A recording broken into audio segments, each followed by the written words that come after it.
Chapter 2. In Search of the Land of the Dwarves. The group of monsters Aura and Shaltir selected was gathered on the coast near the Lizardman village. Shaltir's level 80, or so undead, numbered 25. Aura's chosen magical beasts came in a group of 30. 6 vampire brides would attend to Ainz, Shaltir, and Aura. Additionally, Ainz had brought his 5 Hanzos. There were also 5 mammoth-like creatures to transport their supplies. They were fitted with baskets on either side of their bodies. Ainz had used them often in Yggdrasil. These mammoths were only around level 40, so in this party, they were rather weak. Still, there was a good reason they were relied upon for transport. Since they had resistance to chill and fire, they could operate without issue whether their duties took them to a region of ice and snow or a crater filled with bubbling lava. Their appearance belied their impressive speed, and another advantage they had was an ability to go for a long time without eating. With Kokyudos at his back, Ainz called Zenbel over. "What is it, Your Majesty?" Zenbel left the group of lizardmen. Ainz knew the names of Zeriusu and Crush among them, and walked over. Ainz's gaze shifted to the white infant in Crush's arms. As if she had sensed his collector's instinct, she moved to shield the baby. "It's not like I'm going to steal your kid." Feeling somewhat sad, Ainz handed Zenbel 3 items. "Take these. This is a ring that will make it so you won't need to eat or drink. This one protects against chill. And I'm also lending you this fly necklace. I'll teach you how to use it, so it'll be handy if you slip and fall." "Thank you, Your Majesty." That was the basic item set Ainz had used for mountain climbing in his Yggdrasil days. They could deal with any special environmental effects as they came up when the party entered the mountains. "Sorry to interrupt your preparations. The handover is all I needed you for. You can go back." Zenbel bobbed his head and returned to the others. "Kokyudos. Those kids sure are curious." The children were maintaining a moderate distance, but they stared at Ainz's group with what were probably gleaming eyes. "I'm sure if I took some of these children to a human city, they would fit in soon enough. Or maybe I should bring human children here?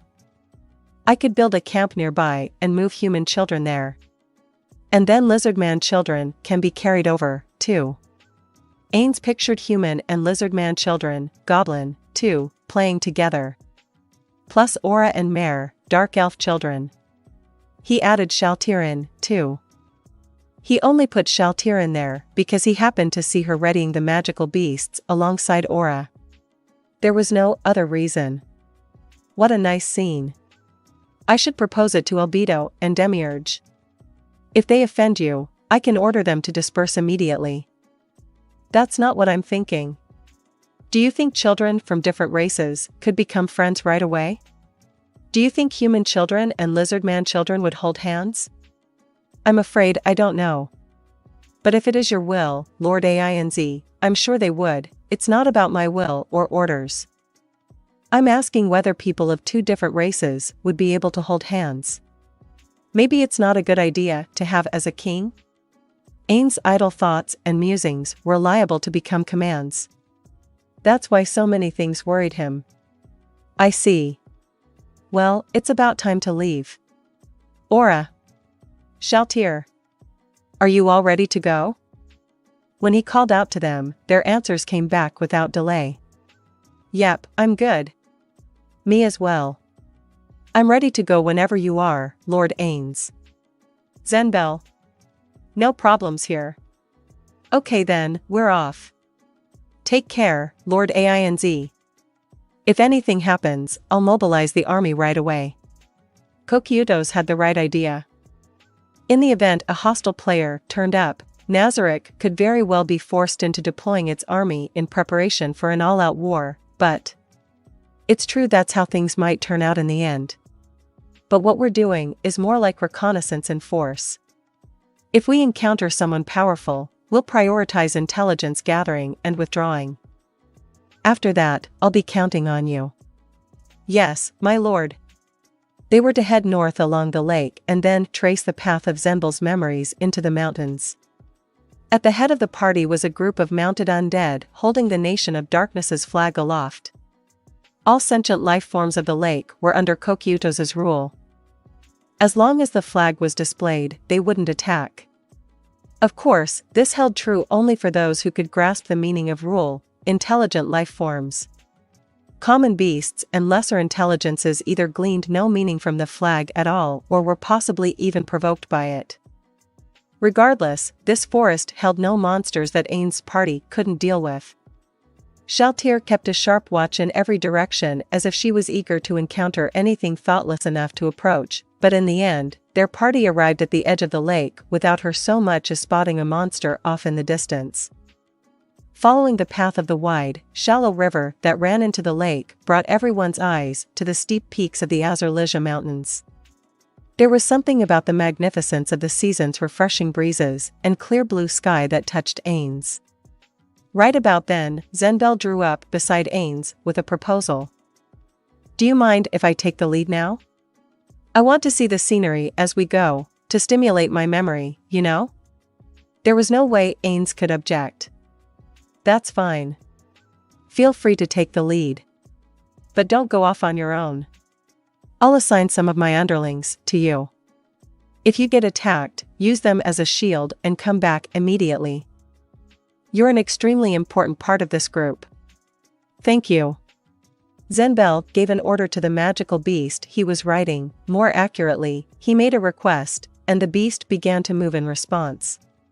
He didn't have experience riding, so he was borrowing one of Aura's mounts and controlling it via speech, not skills. Once the party entered the mountains, its pace changed considerably. They walked much slower.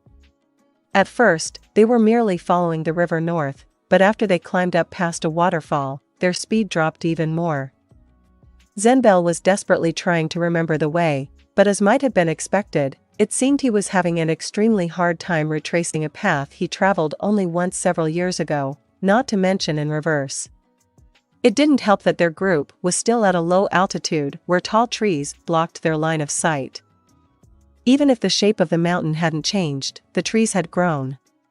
Working frantically to adjust for the differences between current day and his memories, Zenbel pressed on.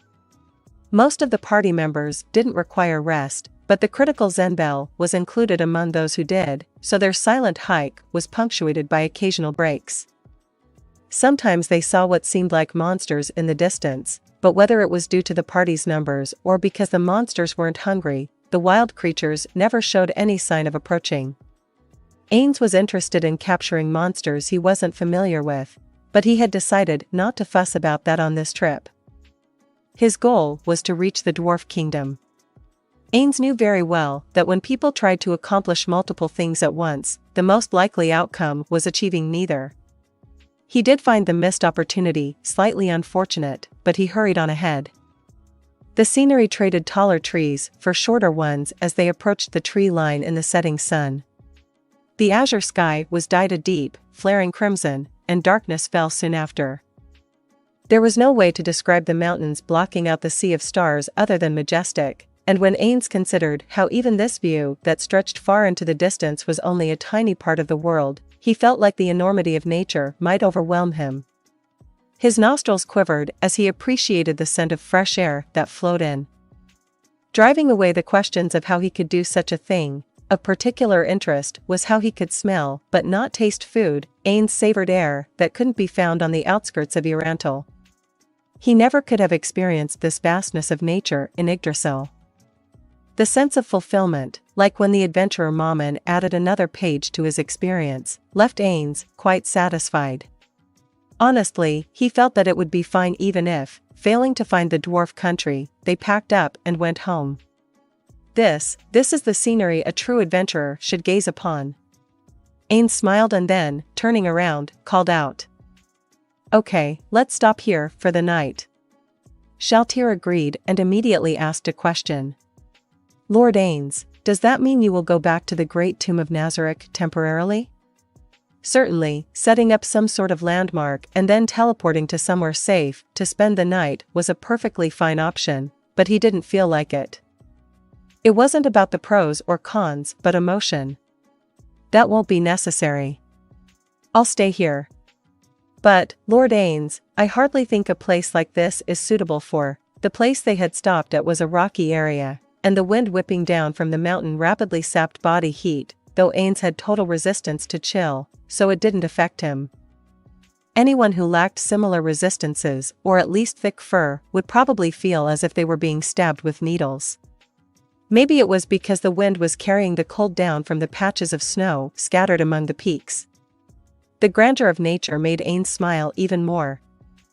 In Yggdrasil, there had been a guild whose goal was to make the unknown known. Those explorers must have gone on any number of journeys with this feeling in their hearts.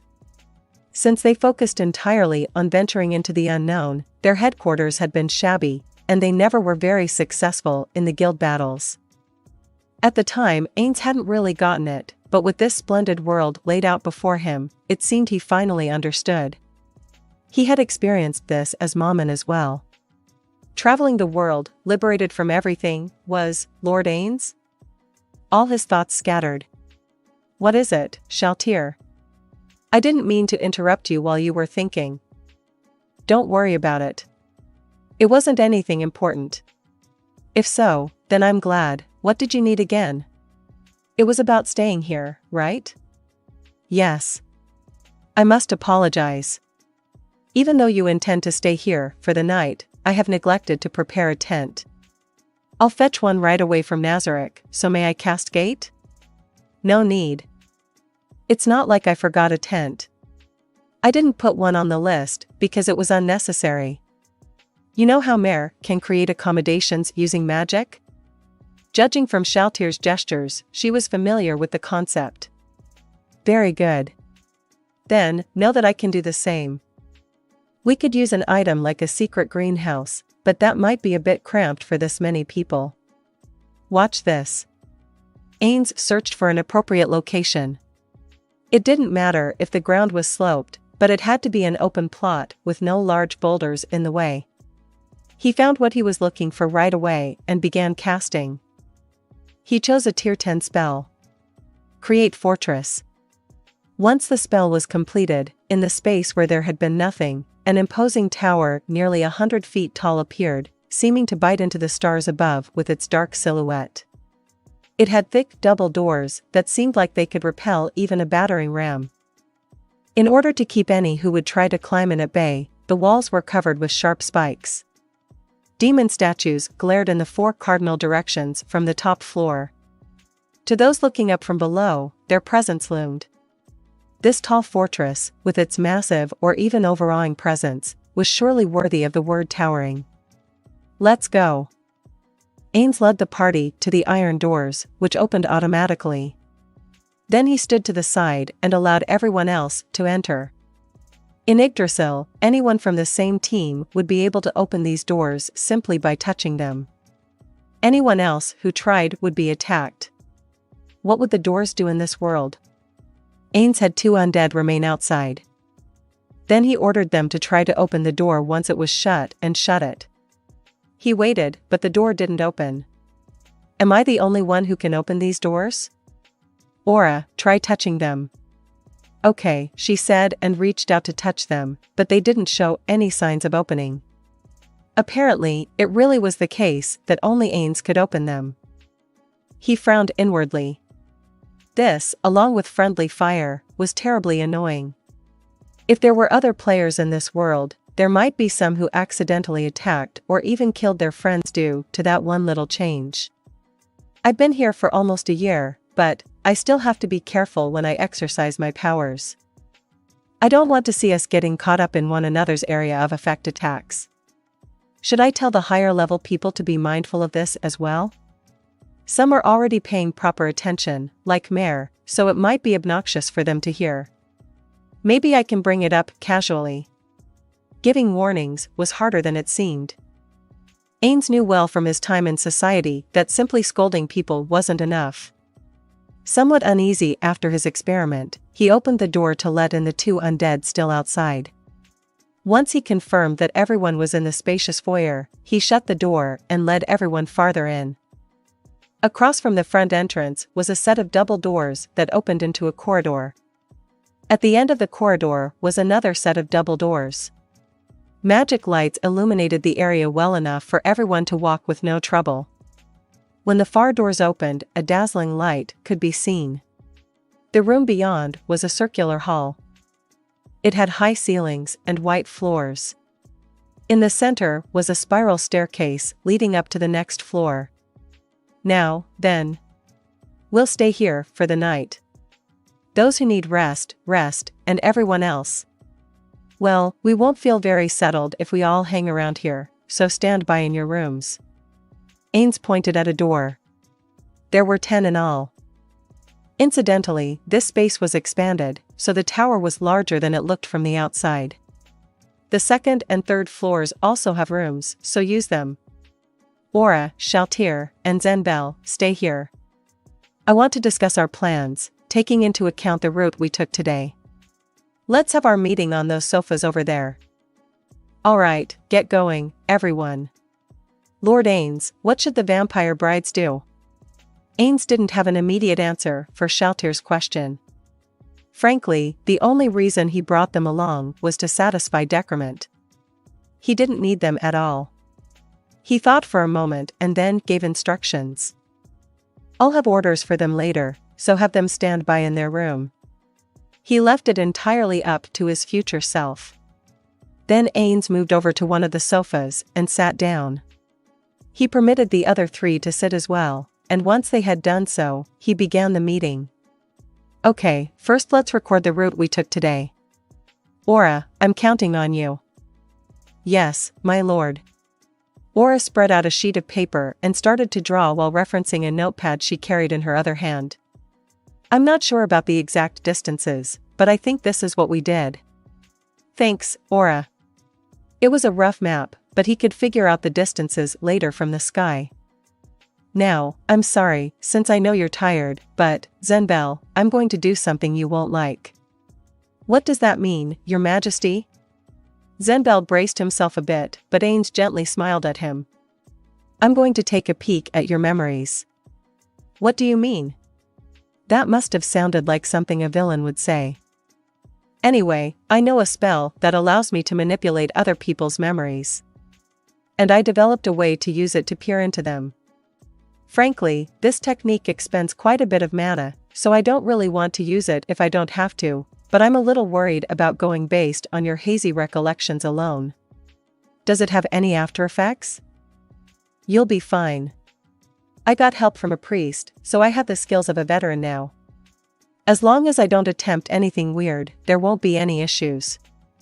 I even tried it on one of my maids, and nothing bad happened. You mean Shizu, right? That's right, Aura. That said, this isn't an all-powerful ability. If the target doesn't remember the memory, I'll only be able to see a foggy version of it. There are some other factors that make it hard to use, but that might be because instead of memories from the brain, it could actually be accessing more fundamental records. Ainz realized he had gone on a tangent and shrugged. I see. Just to be sure, I'll ask one more time. Will I really be okay? I understand your concern. You'll be fine, Zenbel. I swear on my honor as Ainz Ooal Gown that I won't rewrite your memories. Then, what do I need to do? Right. You can just sit there and relax. This won't make you feel sick or anything. But before I cast the spell, I'd like to know some details. How many years ago was this? What day, what time? What other memories do you have from that time? After Zenbel answered the questions, Ainz cast a spell. He could boast that he was an expert in this magic, with all the experience he had accumulated, but it was still difficult to use. Memories that were tampered with could end up overwritten, so one false move could mean an irreversible error. It was like fiddling with a computer system that had no backup. It was probably a great spell for manufacturing disabled people. More than anything, the large amount of required mana made it hard to use. Ainz could feel his MP draining away from simply going back a little through Zenbel's memories. His plan was to find all the memories he wanted and then take his time sifting through them, but it seemed like he would run out of MP before he managed to do that. The other tricky thing about this spell was that even if he wanted to investigate again the next day after his MP recovered, he would have to start over again at the most recent memories. Given all this, he was certain there had to be a more effective way to collect info than this spell. As Ainz grumbled internally, the image of mountains suddenly appeared in his mind. Apparently, he had reached the memories he was searching for, but as expected, his mana was almost gone. Peeking into old memories is the hardest. I can manage if they're more recent, but... As expected, everything was indistinct, as if enshrouded in fog. Ainz could make out some dwarves, but perhaps because Zenbel didn't distinguish among them, all their faces looked the same. His only impression was that they all had beards and were all drinking and shouting in raucous voices. This is no good. I was able to apply what I learned from the experiments I conducted on the priest when I tried this with Shizu, but I still don't feel like I'm very good at it. I can't afford to slip up when I'm handling something as delicate as memories. Maybe I should mess with that priest a bit more? He's already pretty screwed up, though, so I shouldn't expect a decent answer out of him, but... Maybe I should have only poked around every few years so I could have tried to restore him to his original state. Wiping his memory completely to see what would happen was a mistake. As he cancelled the spell, Ainz thought that if a criminal was sentenced to death in Irantal, he would use them for experiments. How do you feel, Zenbel? Nothing out of the ordinary, right? Well, it's like nothing happened, but also like something weird, Ainz chuckled. All I did was look at your memories. I didn't overwrite anything, so it's weirder that you feel off. It must be something like the placebo effect. I'm sure it'll wear off soon. Rather than pay attention to Zenbel shaking his head, Ainz examined the map. Ainz had seen the memories, but sure enough, he didn't understand them very well. In the first place, the mountains lacked distinct landmarks, making it difficult to tell one place from another.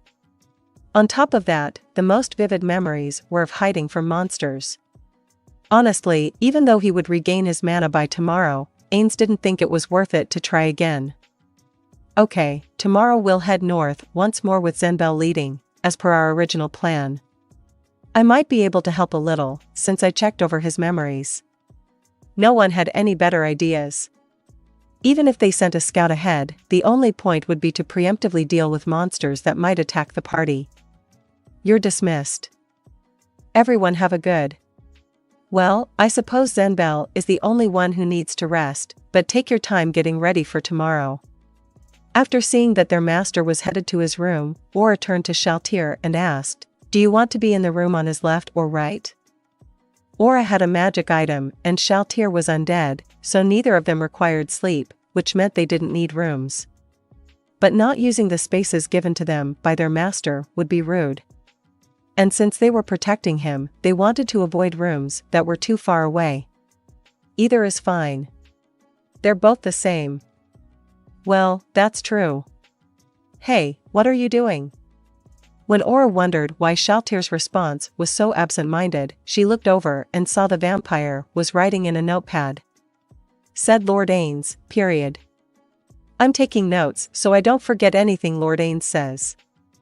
I'm impressed. Let me see. Aura leaned over for a peek and then froze. The pages were bizarrely crammed full of writing, to the point that there wasn't any blank space left. Wondering what she could possibly be writing, Aura skimmed the contents only to discover that it was word for word every single thing that Ainz had said, and it even described his actions. Is this okay? Of course, creating a record of the wise words of the Supreme Ones is a good thing to do, but that isn't what Shaltir's doing. Shaltir should have been taking notes in order to grasp the main points of their master's wisdom as a path to making them her own. If this was what she was doing, Aura was a bit worried. So, taking notes is great and all, but I'm not sure your objective is the right one. Shaltir stared at her in confusion. Listen, you might feel like you're doing a good job because you're taking notes. But really, you should be jotting down the important points so that when the situation calls for it, you can act on your own. Can you do that with the notes you're taking now? I think so. Well, that's fine, then. Just in case, when you get back to your room, it might be a good idea to read them over while considering what Lord Ainz was thinking when he said those things and what you would do if you were in his situation. You think? I do, Aura declared. Then she wondered why she was saying all this. But for some reason, she felt like giving Shaltir advice was the natural thing to do. I don't get why, but she feels like a helpless little sister sometimes. It's irreverent to say so, but maybe this is how Bubbling Teapot felt, too. In the overly bright morning sun, Ainz made his preparations to leave. Not that he actually had anything in particular to do. He simply left the tower he created and had everyone form up. Compared to the journeys he had taken as Mammon, this journey felt dull to him. Then they resumed the search, but though they were on the march until evening, they didn't find anything. Ainz squinted at the sun sinking behind the mountain slope. The party was mounted on magical beasts, so they should have already covered the 60 or so miles he had estimated it would take to reach their destination. But they still hadn't found the dwarves. In other words, from here on out, they would have to leave no stone unturned. Which meant the next steps would be time-consuming. That day, they used Ainz's magic to rest again, and then came the third day since they had started on their journey. Zenbel cried out. This place. I know this place. There were no trees in the area, just the craggy mountain face. Zenbel's voice echoed. Your Majesty, it should be near here. In that case, keep an eye out, everyone. Following his instructions, everyone formed neat ranks. All right, Zenbel. I'm counting on you. You can leave it to me, Your Majesty. The party followed his lead. Eventually, they found an opening in the rock side that was less a cave and more a gaping tear in the mountain. It did seem like something Ainz had seen in Zenbel's memories. He felt it had been bigger, but judging from how happy Zenbel seemed, this had to be the place. Ainz had only a glimpse of the memories. They belonged to Zenbel, so surely he knew them best. Smoothing out his robe, Ainz signaled Aura. As they had decided ahead of time, Aura took off on her magical beast toward the crack. Kingdom of the Dwarves.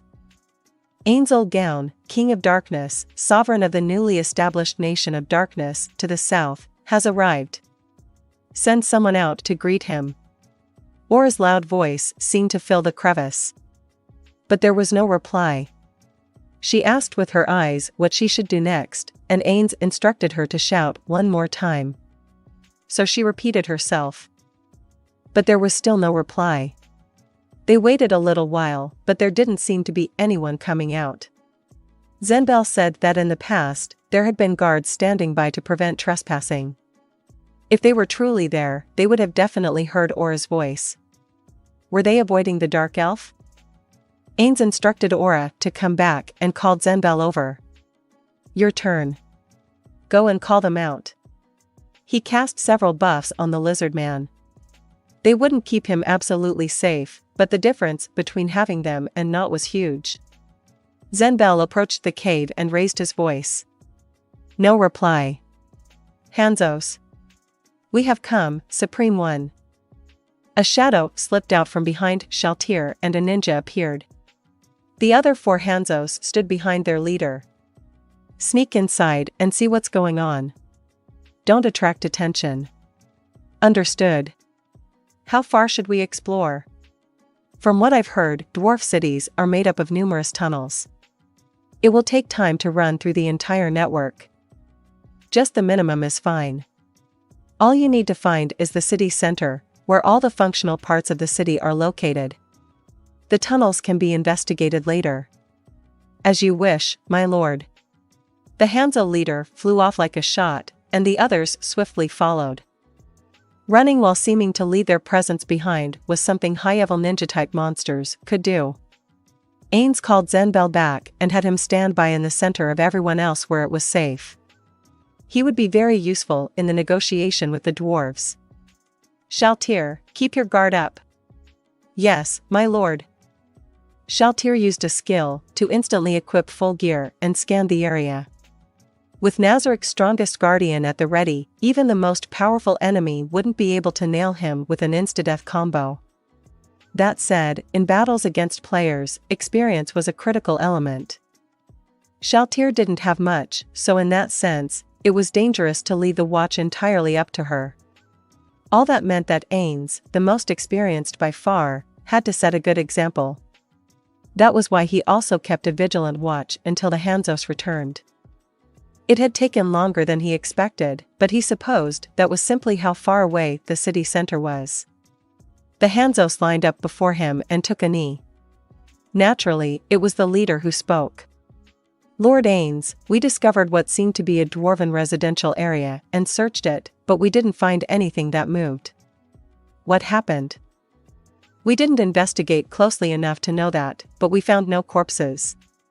There was no furniture in any of the houses or any evidence that they had been looted." "Did the dwarves voluntarily abandon this city for some reason?"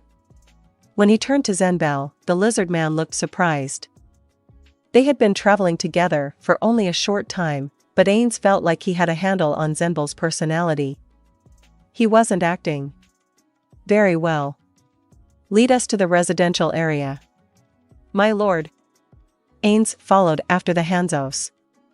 Of course, this was unknown territory. He didn't lower his guard. It went without saying that Shaltir, Aura, and Zenbel accompanied him, but he also had the high-level undead and their mounts come along as well. The only ones they left outside were the low-level vampire brides and the mammoth-like magical beasts. The main reason was because they made good bait. If an unknown hostile force was observing them and wanted to chip away at their fighting power, it would start by picking off the ones they were sure they could defeat. Plus, once they saw the monsters were carrying supplies, planning an attack to gain information was the most basic of basic strategies. For that reason, in addition to the vampire brides and the beasts, he left one Hanzo behind. Not to save the others. It was to gain as much info as possible about the enemy by observing the attack. And if he could also find out where they withdrew to, where their base of operations was, that would be even better. Another reason he hadn't returned to Nazarik at all during this trip was because he didn't want to let the enemy know he could refresh his party at any time using Gate. He wanted any observers to believe that they could chip away at his combat strength. "Of course, I hope they'll be all right even if an enemy shows up." It wasn't as if he wanted them to all die. But they spawned automatically up to a certain number, so he didn't feel bad about losing some of them in order to gain intelligence. Is that cruel? He wondered as he made his way into the cave.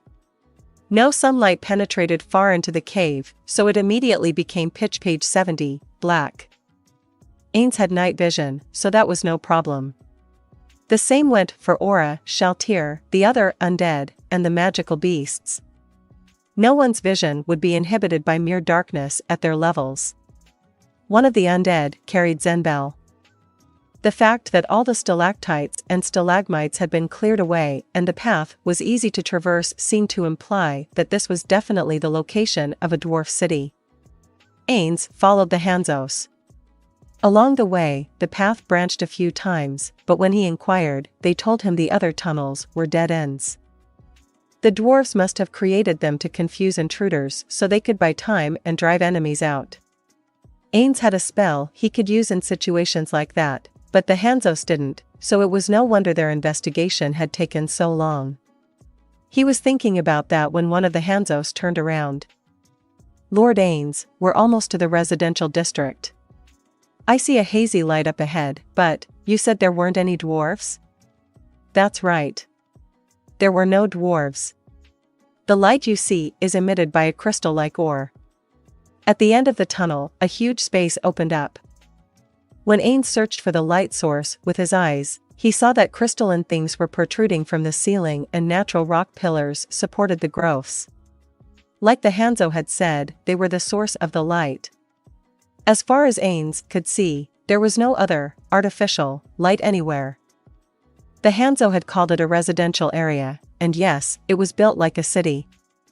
The buildings all in a row were like little boxes, incredibly plain and probably 2 stories high. Perhaps because the people who lived here were so short, the buildings were a fair bit smaller than those found in human cities. That said, the structures were still taller than Ainz was, so he couldn't grasp how big the city was with them blocking his field of vision. Still, there seemed to be enough buildings that it didn't make sense to try and count. As he gazed at that settlement, he felt the flame of desire inside him sputter out. It was just so shabby looking. He couldn't find a scrap of the dignity and exquisite beauty he had imagined when he conjured up a dwarf city in his mind. And it didn't feel like Yggdrasil either. There weren't any players around. Ainz walked over to one of the buildings and pushed open the door. Like the Hanzos had reported, it was completely empty. As far as he could tell, there wasn't a stick of furniture. All that was left were things like built-in shelves that couldn't be transported. A layer of white dust carpeted the floor. It seemed like no one had been here in quite some time. Zenbel. Try calling out to see if anyone is here. Zenbel obeyed and called the name of a dwarf he knew. Though they were inside a cave, his voice seemed to go on forever and never echoed back. It must have been a massive space. Zenbel called a few more times, but as expected, no one emerged. Hanzos, search the other tunnels to see if there is anything that could give us a clue. We need to find out why the city was abandoned. But there's no telling how far or deep these tunnels go. If it starts to go too deep, withdraw. Yes, my lord. The search would go faster if everyone helped, but Ainz wasn't reckless enough to do that under these strange circumstances. He told everyone to gather around so they could conduct some investigating. With them standing by behind him, he began to open all the doors. Every building was identical to the first. Occasionally, he found a house with furniture, but it was always a bookshelf at this place, a desk at another, never a fully furnished space. This is going to take too long. Aura. You're the one with the keenest senses. Are there any people around here? No, I don't sense anyone. All right. Then, let's split into 2 teams and have a look around. Shaltir, take command of your undead and guard me. Aura, after you go to the house of the dwarf Zenbel stayed with, take care not to stray too far, but go through the city and figure out why the dwarves left. The 2 guardians acknowledged their orders, and Ainz noticed Zenbel bowing his head in thanks. He nodded benevolently and used fly. Slowly, he floated into the air. It was an extremely dangerous thing to do if it was possible someone was lying in wait for them, but he somehow felt confident no one was here. Lord Ainz. Shaltir flew into a panic after him. This is too dangerous. Please come down. Yeah, you're right. Maybe I was too lax. He had acted on a baseless feeling and flown into the air where it would have been easy to take a shot at him. It was only natural that Shaltir was upset. But since I didn't get attacked, it seems more and more likely that there isn't anyone here. Or it's possible that if someone spotted me, they'll move closer to gain more info. Keep an eye out. Please don't use yourself as bait. Squishy Mo said that sometimes it was the right decision for the leader to act as bait. But I guess Shaltir can't accept that, since she's my escort, not my guildmate. Forgive me. Ainz peered below. It was indeed a city. It was laid out like a go board with tons of nearly identical buildings. There's a fancy building. And over there, too. Most of them seemed to have been pressed from the same cookie-cutter mold. But scattered among them were a few larger buildings. Should we check it out? Why don't we call Aura back first? If someone is lurking over there, there could be trouble. Shaltir had been right on the money every time for a while now. Lord Ainz. Aura's voice called out from underneath with perfect timing. When he looked down, she was there with Zenbel. The way she was waving had to be meaningful. Seems like they found something. It does indeed. Exchanging a glance, the pair landed next to Aura. The undead showed up a moment later. Look, Lord Ainz. Aura led them to a house and pointed through the open door. He looked around, but it seemed no different from the buildings he had already investigated. He couldn't find anything special about it. This is the house of the dwarf Zenbel knows? No, this is a different one. While he was taking me to that house, we passed this one and noticed the door was slightly open. And when we looked inside, see? There are footprints. And they don't seem like dwarf tracks. Zenbel, dwarves don't go barefoot, right? Nope, no, they don't. They wear things on their feet. They almost never take them off, even indoors. I remember seeing lots of guys with sturdy-looking shoes reinforced with metal. So these definitely aren't dwarf footprints. How much can you tell from those tracks? Aura cocked her head slightly. First, it's a creature that walks on 2 legs. And between the left and right feet is a line, that's a tail. Perhaps it could be something like a lizard man? Nope, it's something else. Slender instead of thick, like Zenbel. And there's dust in the footprints, meaning it's been some time since these prints were made. Whoever they are, they don't come often, and it seems like they left right after coming in.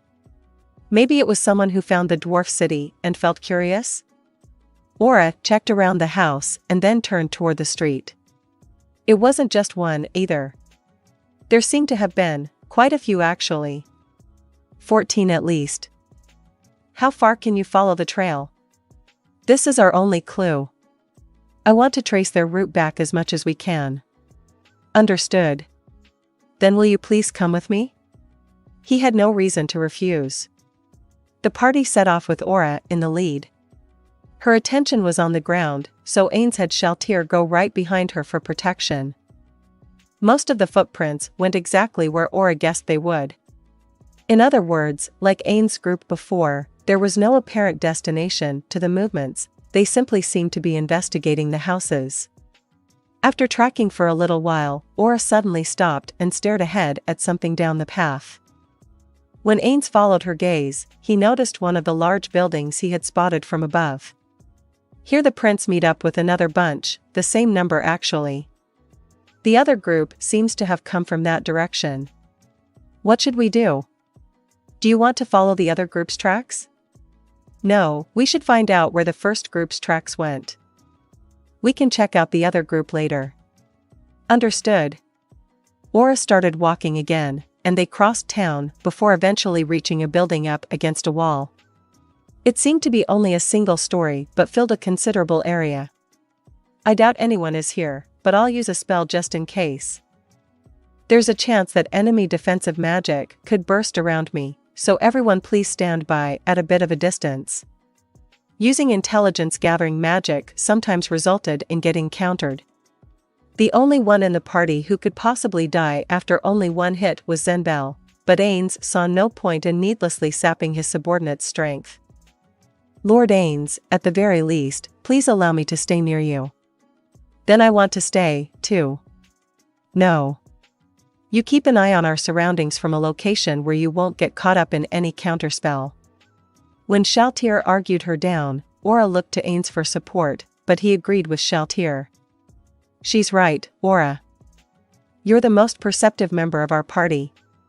The chances of anything happening may be low, but if someone is lurking nearby, I'm counting on you to take care of them. Since her master made a point of saying that much, Aura reluctantly nodded. Ainz created a magic sensory organ and slipped it into the building. It really didn't seem like anyone was in there. He sent the organ deeper inside. What in the world is this building? There's a counter and, are these lockers? There's no sex separation that one might expect for a bathhouse. Is it some kind of facility unique to dwarves? As Ainz watched, his magical eye passed through a number of rooms and reached an area that resembled the tunnel they had just passed through earlier. Maybe it's a checkpoint or some sort of stronghold? Like a place to stop any enemies who enter this tunnel? Does that mean we'll find another entrance at the back of this place? After wrapping up a cursory search and finding no enemies, Ainz described the interior to the others and had Aura check inside to see if the footprints disappeared down the tunnel. Ainz, Shaltir, and Zenbel followed. Since the Hanzos would eventually come back, they left the undead and magical beasts outside. Ainz whispered a question to Zenbel as they followed Aura. "Are you familiar with this building?" "Sorry, Your Majesty. I don't know that much. All I remember is people saying that big building you were checking out earlier, the one down the road from that spot where we saw all those footprints bunched up together, was used by some kind of official or something. And I think the other big buildings you see sometimes used to be pubs, blacksmiths, shops, and whatnot. Not even the bosses, sorry, I meant to say not even influential dwarves, lived in big houses often." Zenbel also added that he didn't know the reason behind that custom. That was the moment Aura stopped in front of the tunnel. "The footprints come and go through here. Should I go ahead?" Ainz wasn't sure how to answer. But that lasted only a moment. "No, don't. There are still places in this city we should investigate. This will be the last place we cover. And we should make sure we have the Hanzos when we do." The fact that those ninjas weren't back yet had to mean the tunnels were incredibly extensive. When Ainz got back outside, he cast message and contacted the Hanzo leader. "What's going on, Hanzo? Still not done? My apologies for taking so long. But rejoice. We have finally found something noteworthy." "What? Really? Did you find out why the dwarfs left?" "Nothing as concrete as that, but there seems to be a person deeper inside this tunnel. They're making noise. And it's not a naturally occurring sound?" "No, it appears to be digging. What would you like to do? Shall I collect as much information as I can?" "No, don't. First, lead us there." "I'm currently by." He tried to explain his location but didn't really think he was getting through. "Oh right, I'll use a torch as a marker." "Understood." Ainz ended the message and took out a torch, which lit automatically. He handed it to a nearby undead. The creature swung it back and forth as a signal for the Hanzos. Of course, since Ainz was carrying it, this was no ordinary torch. It was an artifact he'd bought at a shop. When shoved into monsters such as slimes or whatnot, the attack dealt twice the usual amount of fire damage. Using such a nice item for this was a waste, but Ainz didn't have any regular ones. By the time the sun was reduced to nothing but a strip of red afterglow in the sky, the Hanzos returned. "Do excuse us. No need for formalities. Time is money. Just take us there on the double." "Understood." Once the Hanzos took off running, Ainz and the others followed atop their mounts. Eventually a building very similar to the one they had followed the footprints to before came into view, and the Hanzos stopped. This was definitely their destination. Ainz dismounted his beast, and the Hanzo leader explained the situation. "There is a tunnel hidden in this building, and there is someone inside it. Lord Ainz, there are new prints here. No sign of anyone coming out, only going in. This time there are shoe marks. Judging from the size of the feet, it's someone about Shaltir's height." "Just one person," Aura reported as she examined the ground in front of the structure. "We're going to try to hold a friendly conversation. Even if they attack, I permit nothing beyond defense. Under no circumstances will we attack first. Get that through your heads. And in order to not intimidate the person, Aura will attempt a conversation first." And then, Ainz stroked his face. Was it only human society that tried to avoid undead, or was that simply common sense? Either way, since Ainz was accompanied by his army of undead underlings, perhaps it would make a better impression if he went in with his face uncovered, demonstrating that he had nothing to hide. "Okay.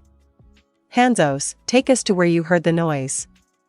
With the Hanzos in the lead, they weaved through the building and into the tunnel.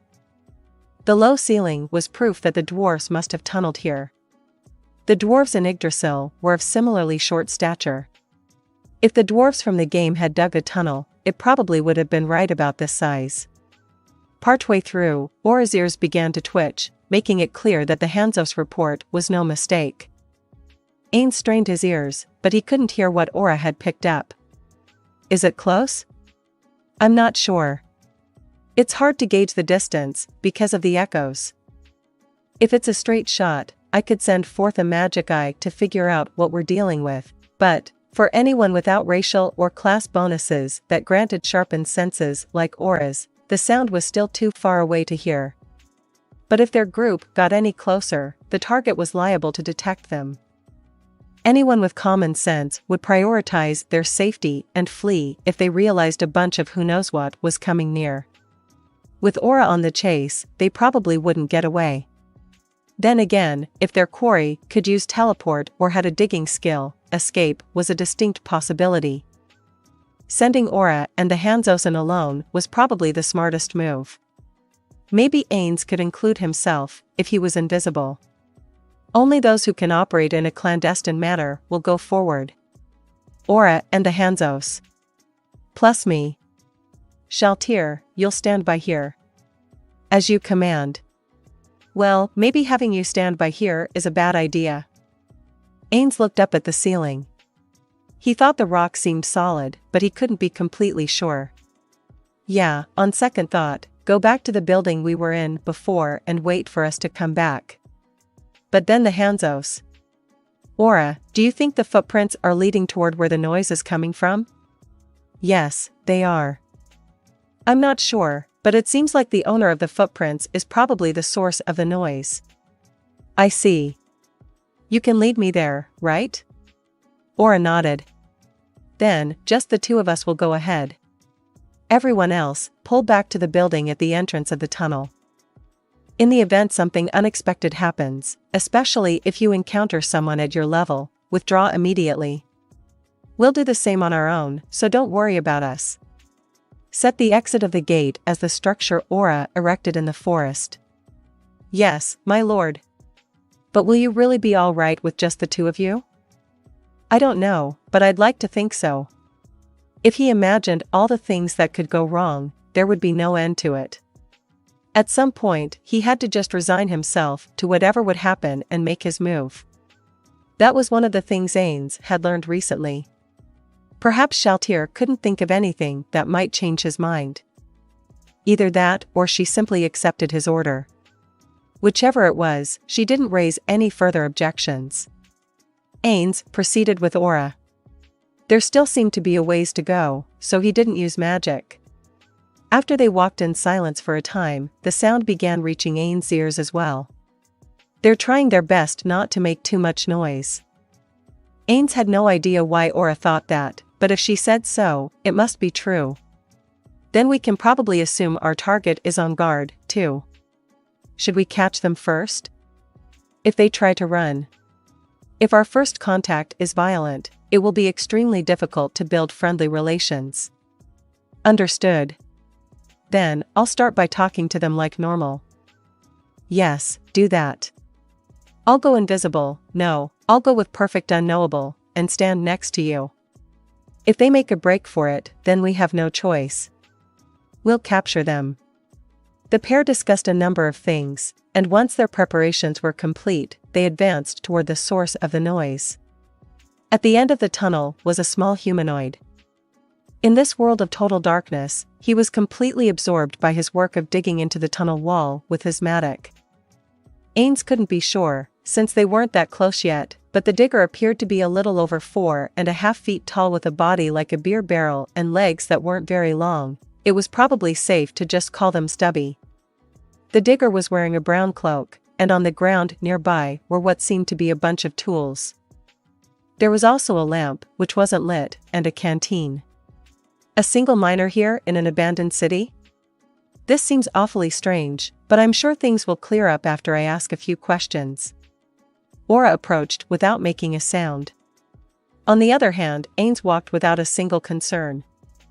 Perfect unknowable erased all sounds along with any other trace of Ainz that could be detected. Only an awfully high-level thief would be able to sense his presence now. Even Aura had a hard time finding him, she had only the faintest feeling he was actually there. Once she had gotten close enough to the miner, Aura spoke up. Hello. What are you doing? The shriek sounded like a soul leaving its body.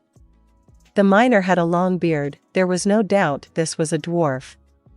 Wide-eyed with fear, the miner wrapped himself up in the brown cloak. But that was all he accomplished. The dwarf was still there. But apparently the only one who thought that was Ainz. Concealment. When Aura said that, Ainz, who could see through invisibility, examined the dwarf more closely. Sure enough, Aura was right. The miner was a bit faded. So the cloak is enchanted, and that's how he activates the concealment? That's sort of like Shizu. Hey, it's not like I want to hurt you, Mr. Dwarf. I know you're there, so let me see you. It was obvious how Aura's cute, friendly demeanor made the dwarf waver. He opened his cloak ever so slightly and peeked at her through the gap. Are you a dark elf? What are you doing here? I came to visit the dwarves, but all I found was an empty husk of a city, so I've been looking for someone to find out what happened here. Then I ran into you. I see, until about 5 years ago, there were dwarves who lived here, right? So what's with all this? Did something happen? And come on, I think it's about time to show yourself already. The dwarf inched away, but Aura's eyes followed his movements. It seems like you can see me. The dwarf returned his cloak to the way it was before. That must have cancelled the effects of the magic. Ainz found it amusing because from his perspective, absolutely nothing had changed. Okay, so I'll start at the beginning. Nice to meet you. I'm Aura Bella Fiora, from the Nation of Darkness, Ainz Ooal Gown. Nation of Darkness? Sorry. I'm afraid I haven't heard of it. Is that the Dark Elf country? Whereabouts is it? I'm Gondo Firebeard of the Dwarf Kingdom. Pleased to meet you. Aura held out a hand. Gondo recognized the gesture for what it was, so he wiped the dirt off his own, and they shook. That seemed good. Ainz nodded emphatically as he watched, unknowable. Do you mind if I just speak casually instead of being all formal? Sure. I was about to ask the same thing. I'm just an ordinary person, you know? If you were someone very important, I would only be able to hold my tongue. Gondo smiled and Aura grinned in turn. Then, back to my questions. Where did all the dwarves who used to live here go? Right. 3 years ago, we moved to a new city. Was there something you needed? Yeah, well, sort of. I have a lizard man with me who lived here for a short time, so I want to tell him. A lizard man? From 5 years ago? Gondo thought for a moment and then pounded his palm. Oh yeah. I didn't meet him, but I heard about him. He was the first lizard man to ever visit us, so everyone talked about him. One of his arms was extra big or something. Yes. Him. Gondo kept saying, I see. It was clear that his guard was dropping. So it seems like the dwarves who knew the lizard man moved. Could you tell me where they went? Well, I don't mind telling you, but as far as I know, dark elves don't live beneath the surface. Are you sure you can get there on your own if I just tell you the underground route? I think so, but if possible, I'd prefer a route on the surface. Gondo's hairy face frowned. Sorry, but I rarely go to the surface. I'm not sure I could tell you how to get to Fehujura, the new city, that way. It would be more of a vague explanation, like however many miles to the north. That would be fine, too. Really, I wish you could guide us there. Is that too much to ask? We can pay you. That's a tempting offer. But you said it's you and a lizard man, you came here on your own? You're not an adult yet, right? How many people are with you? It's a fair number. We didn't want to bother you with so many, so they're waiting at the entrance to the tunnel. At the entrance. Gondo sank into thought, as if something was bothering him. But it was only for a moment. Then he nodded and continued. I see. That's a relief. But it wasn't a very smart idea to traverse this tunnel alone. You're not a race of the earth, so you might not know, but there are monsters who can swim through the dirt. This isn't the kind of place you can pass through safely on your own. Well, if you have certain items like I do, it's a different story, but, he flicked his eyes over Aura, probably to check if she had a magic item on her. Now then, I need to tell your companions that they should be ashamed of sending a child into the tunnel alone. Gondo turned his back to her and tossed his ore into a sack along with his tools. The leather sack didn't seem to fill up despite the new contents. It had to be a magic item. Then the dwarf picked up the lantern and raised its shutter. A strange blue and magic light illuminated the tunnel. The two had been chatting right up until this very moment in pitch-black darkness. Okay, shall we? You seem to be able to see in the dark, but it's probably better to have light, right? Although this makes it easier for monsters to spot us, so I can't really recommend it. Do you have a way to escape if a monster shows up? We don't get them often in these parts, but that doesn't mean it never happens. Ainz nodded in satisfaction. This dwarf didn't know Aura's strength and was acting with an attitude just right for someone a bit older than her. Personally, though, Ainz didn't think he was worried enough. He should have been asking questions about a lot of other things, too. I'm okay. If I was alone, I could run away no problem. But I'm not actually alone. Aura glanced in Ainz's direction, but a little bit off to the side of where he actually stood. I see.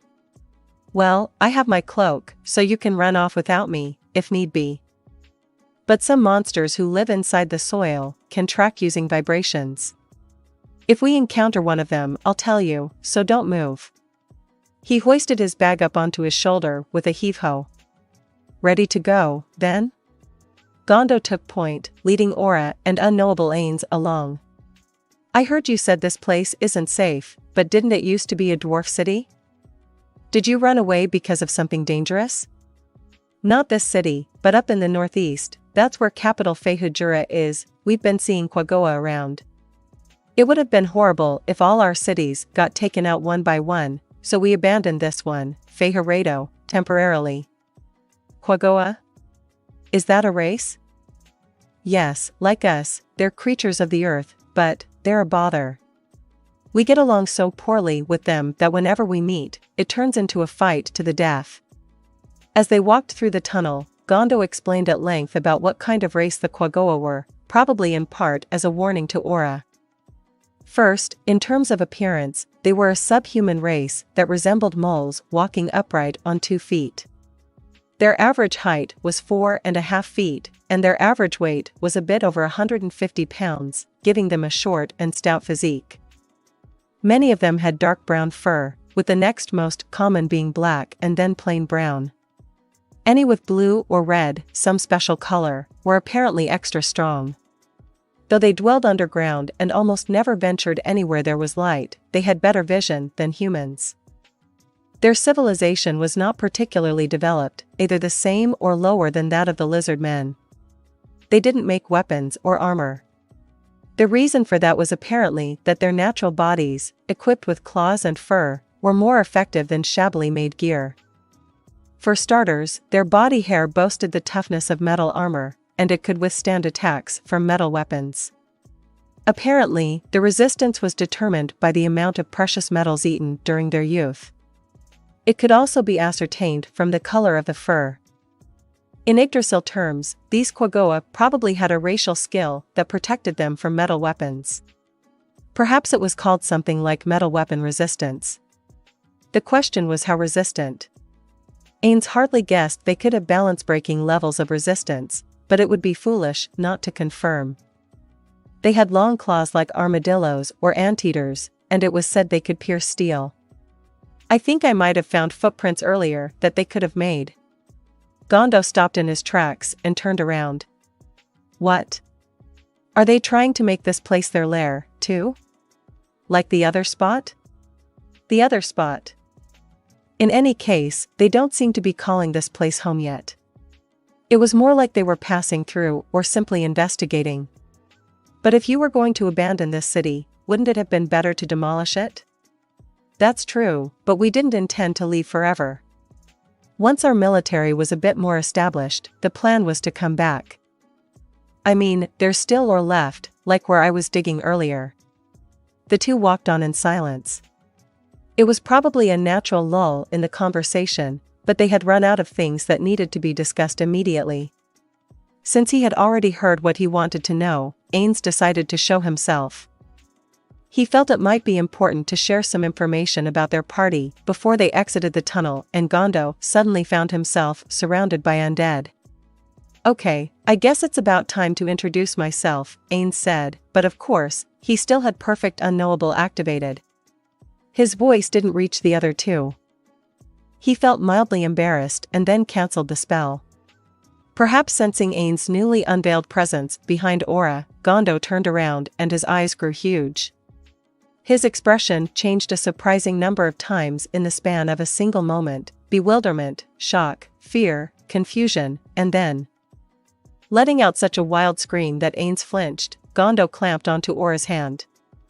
A monster! Run away! Go! But there was no way Aura would run. She knew who was there. You're not going to run? Gondo's feet couldn't move. It was like he was chained to a boulder. You're so heavy. What's wrong? Did it do something to you? Don't panic. Gondo. When Ainz spoke to him, Gondo stared at him in astonishment, trembling. How do you know my name? Did you read my mind? Or is it magic? Maybe I should have worn the mask, thought Ainz. He spoke quietly so as not to agitate the dwarf any further. Calm down. I was listening to your conversation. My name is Ainz Ooal Gown, and I am the King of Darkness, sovereign of the Nation of Darkness. Gondo's expression changed several times again, and he looked back and forth between Aura and Ainz. The Nation of Darkness? I thought that was the country of the Dark Elves. No. It's a country I rule that's home to a variety of different races. That can't be true.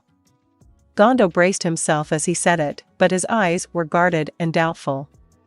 You're an undead, right? And that's not a mask, yeah? That makes you an undead, the ones who hate the living and hunt them down. No, actually it's just as Lord Ainz said. We haven't lied at all. I'm a dark elf, and it's true that the lizard man we talked about is with us. And Lord Ainz has been with me ever since you and I met. I even told you I wasn't alone. What? So I didn't mishear you? But, Gondo gulped and took a few deep breaths before continuing with a determined look on his face.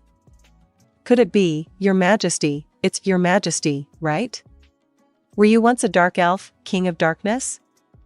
It was a question Ainz had never considered. Was he an undead human? Ainz thought for a moment and then explained his best guess.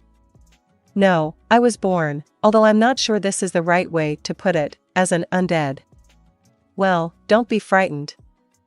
There are good and bad humans, dwarves, and elves, right? In the same way, some undead hate the living and some are friendly with them. It goes without saying that I'm the latter type. But a friendly undead makes about as much sense as a good-natured demon. Hey, this guy is pretty sharp, thought Ainz as he shrugged. I know both an angel who fell into darkness and a demon who yearns for the light.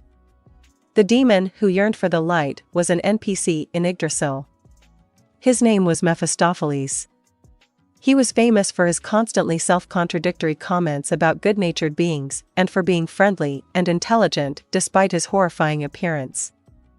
Offering every sort of quest, from the low-hanging to the high-level, Mephistopheles was a game fixture who was second in popularity only to the dark young. Demons like that exist? Gondo was shocked, but Ainz merely shrugged. I understand why you're wary. But I hope you'll understand this if nothing else, I mean you no harm. Alright, Aura, let him go. Yes, Lord Ainz. At some point it wasn't Gondo holding Aura's hand but Aura holding his. Of course, their purposes for doing so were different. When she released him, he backed up only a little, he no longer seemed liable to bolt at full speed. How reasonable of him, Ainz marveled. He had figured there was a chance the dwarf would allow his instincts to get the better of him and run away. If that came to pass, the outcome wouldn't have been very good for Gondo, but given how things were at the moment, it was possible to negotiate. Now then, I'm going to say it again. I understand why you're wary, but we have no intention of doing you any harm. On the contrary, we'd like to get along. Gondo didn't reply. He was still peering at them with suspicion. What I mean is, I'd like my country and the dwarf country to sign a treaty of friendship. That's another reason I don't want to harm anyone who lives in the dwarf country. What's a treaty of friendship? Sorry, but I probably shouldn't have a national politics discussion with someone who doesn't represent the government. What do you think? That makes air. It's as your majesty, don't worry. I don't mind how you talk. Just don't clam up, said Ainz gently, and Gondo smiled for the first time since the king had revealed himself. Thank you, your majesty. Then, if what this young lady says is true, then is the reason you want to go to the city the same as hers? That's right. But, Gondo, why don't we leave this tunnel first? You should probably hear from the lizard man we have with us. The one you heard rumors of. And we also have a Quaggoa to worry about. Gondo glanced at Aura. Aura smiled at him as if to say, what's up? All right. The young lady seems to trust you. I know for sure, now that you're different from normal undead. Gondo led the way, and Ainz and Aura followed. There's something I wanted to ask, if you don't mind? What's that? Gondo peered over his shoulder as Ainz asked his question. I'd like to learn about runes. Gondo's forehead crinkled, and his eyebrows slanted abruptly. What do you want to know about them? He was clearly upset. Earlier Ainz had detected confusion and fear while they were talking, but not anger. That had completely changed with this one question. Did he have some bad memories tied to runes? Or was it because Ainz brought up dwarven technology? Can I ask him about this or not? Ainz wasn't sure. This was the first dwarf he had ever met. He didn't want to be offensive right off the bat. And if he could figure out why Gondo was angry, it could work to his advantage in later negotiations with the country, as long as this wasn't merely an expression of one dwarf's personal feelings on the subject. Calmly, considering that he could dispose of Gondo, Ainz spoke of all the runes he knew. Most of it he had learned from Tabula Smaragdina. That said, he didn't know much. His knowledge consisted mostly of how many there were, what kinds existed, and other very general concepts. Since he hadn't memorized the meaning of each character, he could describe them only in vague terms. But the reaction was dramatic. Gondo stopped in his tracks and turned around. His face was crinkled in a different way from before. Perhaps it was excitement? Who are you? I mean, the King of Darkness. A long-lived undead. Our lost knowledge, Ainz could hear him muttering to himself. It didn't seem to be on purpose, but something the dwarf did unconsciously. Aura was impatient and wanted to keep moving, but Ainz stopped her. He figured it would be worth letting Gondo think. Eventually, he seemed to have arrived at some sort of answer and fixed his eyes on Ainz. He was still on guard, but some other emotion had apparently taken over. I know more than a few runes, 50 from the lower tier, 25 from the middle tier, 10 from the upper tier, and 5 from the high tier, 90 in all. But some were lost, so it's not that many.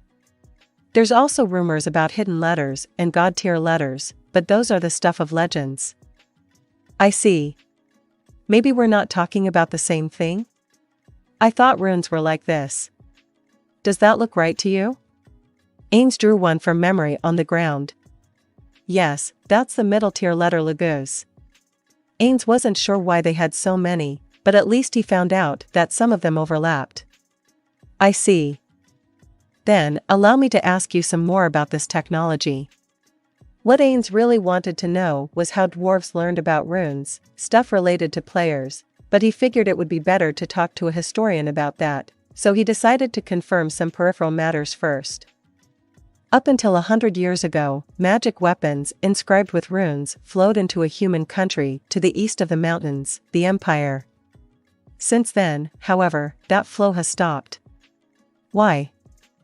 Ainz's true intention was to figure out whether a player died 100 years ago or not, but if he asked about it too directly, he would be giving away information. At the same time, this was a question he had been thinking about for a while, and it didn't reveal anything about him. Gondo's expression darkened. Then, he started to lead the way again. That's a long story. I'll tell you while we walk. For a time, 3 pairs of footsteps were the only sounds in the tunnel. Gondo was likely resolving some inner conflict in the silence. First, I know someone who calls themselves a rune tech developer. That must have simply meant that it was their claim. Gondo didn't wait for Ainz to reply before continuing. At one time, dwarven magic items were made with runes. But 200 years ago, an evil spirit attacked the royal capital. And when the royal family left the country to fight back, a ton of outside technology flooded in and we learned that runes were old-fashioned. Gondo took a sword out of his bag and handed it to Ainz. There was a rune inscribed on its blade. This is Kuan, the lower-tier rune that means sharp. With this carved improperly, the sword becomes enchanted. It makes the blade sharper, so it's easier to cut deeper into your opponents. Yes, that's a basic weapon enchantment. I heard that it takes longer to craft depending on how much of a damage bonus will be provided, but also that it can be done fairly quickly if only the minimum is needed. That right there is exactly why everyone thought runes were behind the times. To make the same item with runes takes double or triple the time. In terms of productivity, our technology is inferior to human methods of enchantment. Gondo sighed abruptly.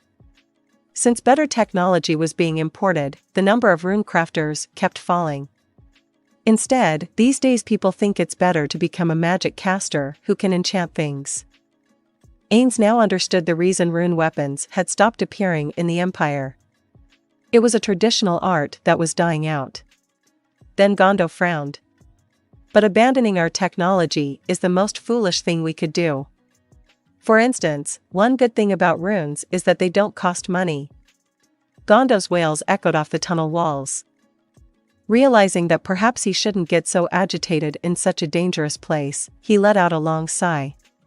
When he continued, he was calmer. Do you know how much it costs to enchant things? The material cost is quite expensive. That was true. Ainz had heard that half the market price was usually the enchantment's material cost. The percentage was unusually high, but apparently, prices were set on the assumption that wholesalers or retailers didn't exist. This meant the Wizards Guild wasn't taking a cut, although the annual membership fees could be thought of as a tax. The market was unregulated, leaving customers and casters to deal with each other directly. If there was a retailer involved, the price went up a bit. But dwarven runes cost almost nothing. That's fantastic. Ainz leaned in. As the adventurer Mammon and as the ruler of Nazarick, Ainz often fretted about expenditures. The appeal of not needing to spend any money was something he could feel in his bones. That's why he was confused. Runes didn't seem like the sort of technology that would be abandoned. There must be other downsides to runes, right? Well, there are, but the productivity issue was the main one. Not only do runes take a long time to craft, but there aren't enough people with the aptitude for it. I heard from someone in the Empire that they're even rarer than people who can become casters. That makes me curious. If people started to think of runes as outdated 200 years ago, then why would someone call themselves a rune tech developer? Isn't it a bit late for that? Or do dwarves simply live that long? Gondo didn't answer. Ainz pressed him. What kind of rune technology are they developing? Ainz came up beside Gondo. There was none of the passion in Gondo's face as he looked intently forward. But then he shot back a question. What made you want to learn about runes? Ainz didn't feel like quibbling about how Gondo had replied to a question with a question. If he could deliver the right answer here, he stood a good chance of learning some of what Gondo was hiding. Considering the dwarf had dropped "Your Majesty," this must have been an important question. But they didn't yet have the sort of relationship where he could speak frankly. Besides, to begin with, why does he seem so willing to leak info? Is this a trap? Or could it be that he doesn't understand its value? There must be jealously guarded techniques, so surely he understands the importance. Right? Despite his confusion, Ainz decided to say the lines he had prepared as his official motive. They seem a bit different from the runes I know. Isn't it only natural that I would be curious about the history and derivations? Will you answer my question? Gondo averted his gaze again and was mulling things over. For a little while, everyone was silent as they walked. An irritating amount of time passed before he finally spoke again. Currently, I'm experimenting with ways to shorten the runecrafting enchantment time. Moreover, I'm looking into mass production techniques. But that's a means, not the goal. My aim is to develop technology that can only be achieved with runes. I want to make rune technology unique enough that it won't be left behind. In other words, a value-added process. Company execs liked that phrase. They're especially naggy about it during product development. That's some great research you're doing. And how is it going? He asked without expecting a response, because there was something he didn't understand. If this dwarf was developing revolutionary new technology, then he should have been a VIP in the dwarf world. I don't get why he's digging alone in this dangerous area. You'd think someone this important would have guards with him. But Ainz's question was resolved in the next moment. It's not. Not at all. I haven't gotten anywhere with my work, Gondo murmured gloomily. We call someone who creates magic items with rune technology a rune crafter, but I'm not one of them. I'm not even worthy of being an apprentice. Ainz quipped mentally. That meant someone who couldn't properly use rune tech was trying to develop it, which made no sense. Was it even possible to develop new technology like that? Or was this how research always worked? No, this can't be normal. Gondo wouldn't look so down otherwise. He must know he's attempting the impossible. Ainz wasn't sure what to do. He had no idea if this Gondo guy would be of any use or not. I just don't have the aptitude. I can manage carving a rune. But it takes so long. They say that all rune crafters go through that stage. But everyone else kept improving while I got stuck. Gondo shook his head sadly. I'm an incompetent rune crafter. I only got the dregs of my amazing father's ability. I see, thought Ainz. His issues stem from lack of skill. Combining his knowledge from this world with what he remembered from Yggdrasil, Ainz figured the situation went something like this. Most likely, a person needed 10 levels or so in another class to become a rune crafter. Gondo had managed to clear that hurdle and was now a level 1 rune crafter. But the limit of his total levels was 11, meaning he probably couldn't progress any further as a rune crafter. At the same time, he wouldn't be able to acquire any of the truly useful skills as a humble level 1 rune crafter. There was nothing Ainz could do for Gondo. Consequently, he didn't say anything. Sometimes consolation could save people, but other times it was simply offensive. If Ainz were in Gondo's position, he wouldn't want to be comforted by someone he had only just met. I see. Are all dwarfs working toward the advancement of rune technology? No, just me. Gondo cracked a sad smile. All the rune crafters have given up. No one tries to pull away from existing techniques to develop something new. They seem to think it's fine if rune tech eventually fades away. I see. I have one question. What do you want to do once you develop new techniques? What? I'll enchant things with runes, obviously. I want there to be more rune crafters. Runes are a wonderful technology. It would be a waste for them to disappear. Do you have any supporters? No. As I said before, most rune crafters have given up. They're a bunch of drunks. They think the art will vanish within their generation. In the past, I tried to win them over, but they all refused. The weak shall perish. It's natural that a technology that can't be used will fade away. Gondo shot Ainz a stern look, but immediately wilted. Watching Gondo hang his head, Ainz mused about value. Honestly, he didn't have any interest in runes aside from whether players were involved in their history or not. But abandoned technology was probably cheap, meaning it could make for a good investment.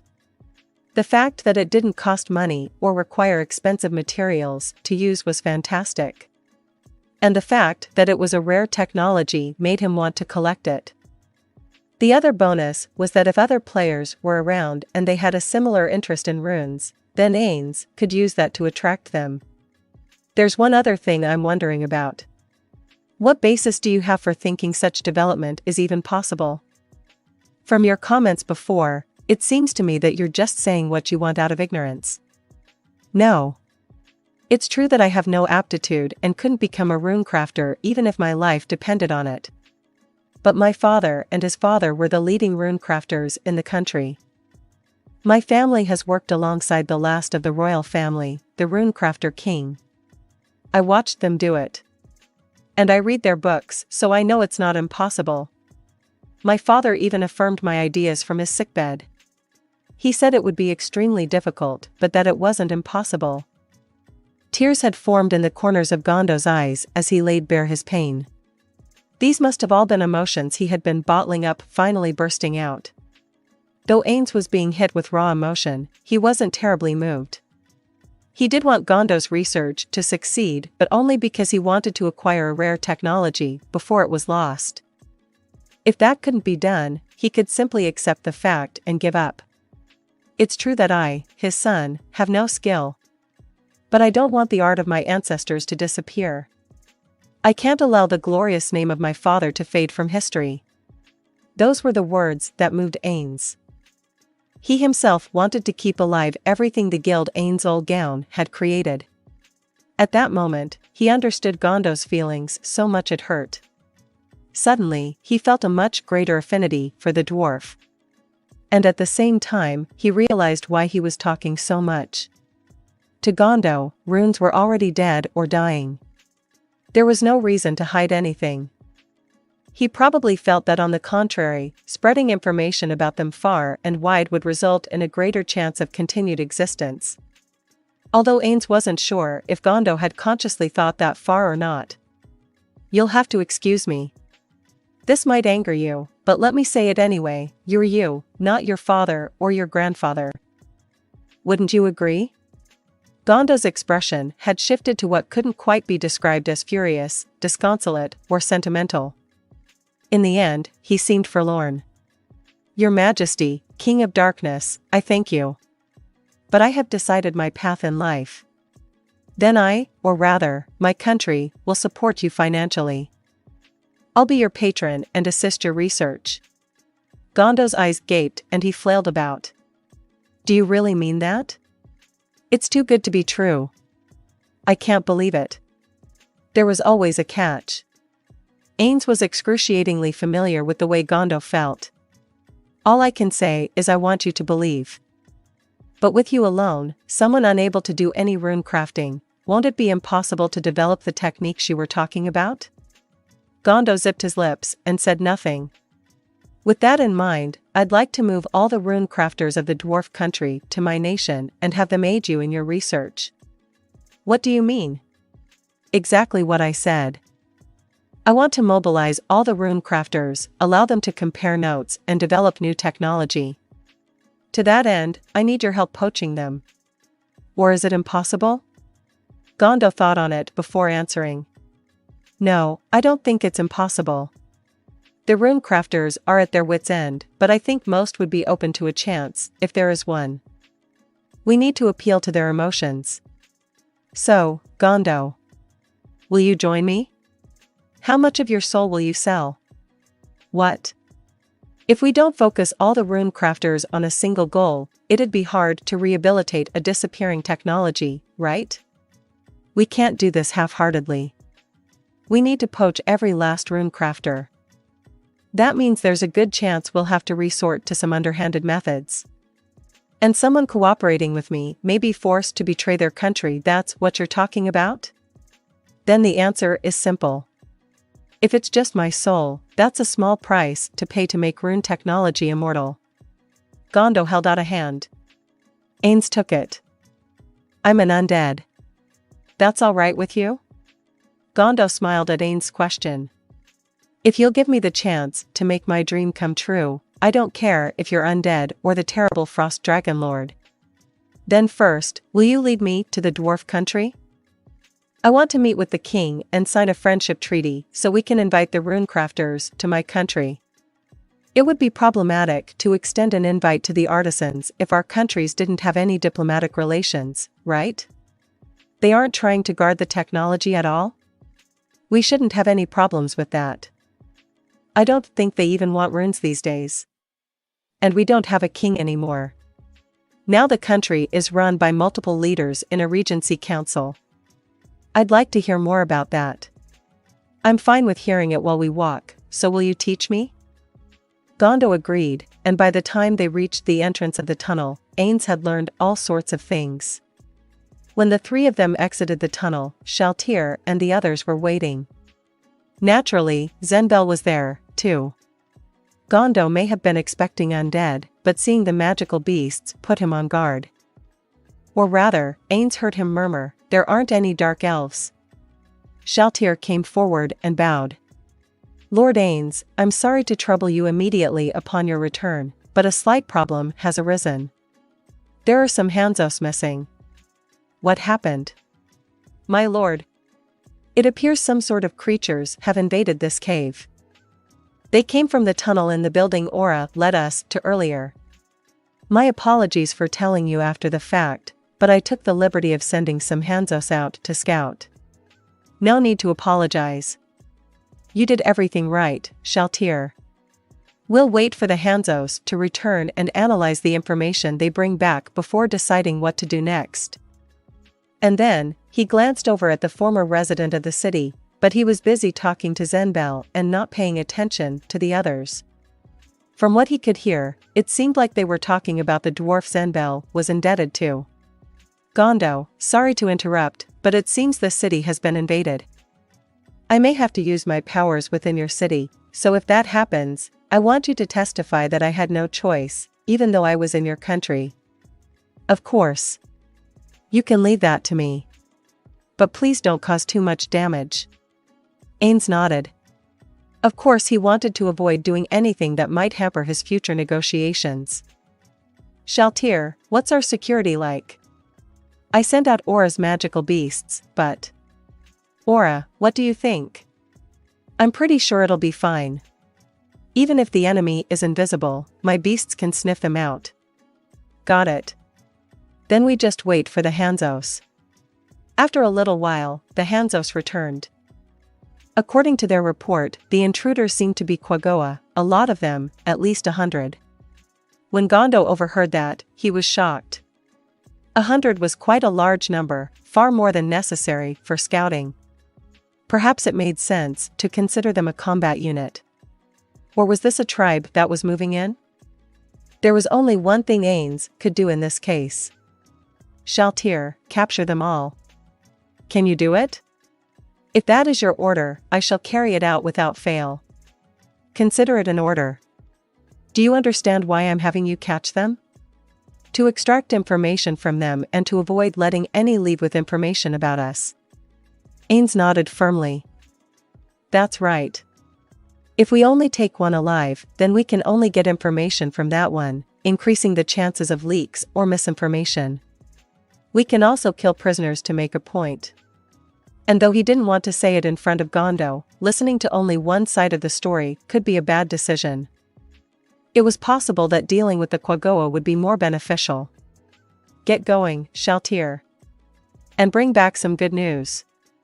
Shaltir, accompanied by her aides, hurried toward the location where the Quagoa had appeared. She leaped from rooftop to rooftop, running so fast, she was practically flying. She was already wearing her armor, so she didn't have to worry about her extensive padding. She looked over her shoulder to confirm that Aura was keeping up.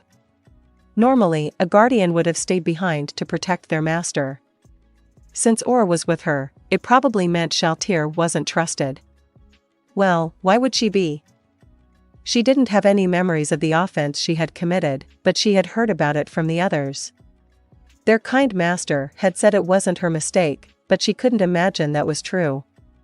That's why she had been waiting for a chance to clear her name, but unfortunately, she hadn't been blessed with one, until now. Aura had consoled her, but that wasn't what she wanted. Shaltir stared straight ahead, her gaze determined. I won't fail even once on this journey. Before long, they arrived at a building not far from their destination, and Shaltir peered down at the Quaggoa. A few members of the race the Hanzos had described milled outside the building. Now then, what to do? Shaltir considered her options.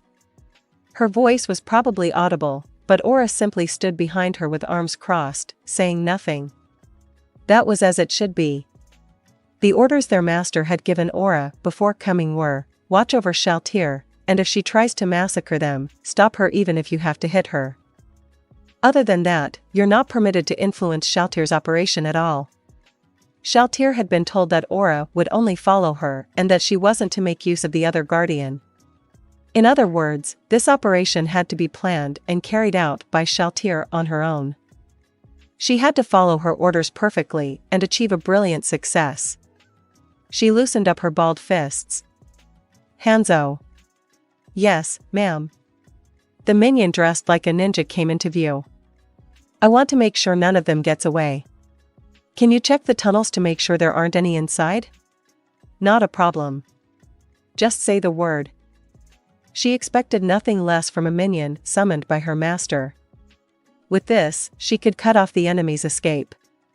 The next thing she had to prevent was her targets scattering and hiding all over the city. Of course, if she spent time hunting them down, she would be able to find them all eventually, but she wanted to avoid something that would take so long. Her master hadn't specified a time limit, but letting things drag on would be proof she couldn't manage her time well.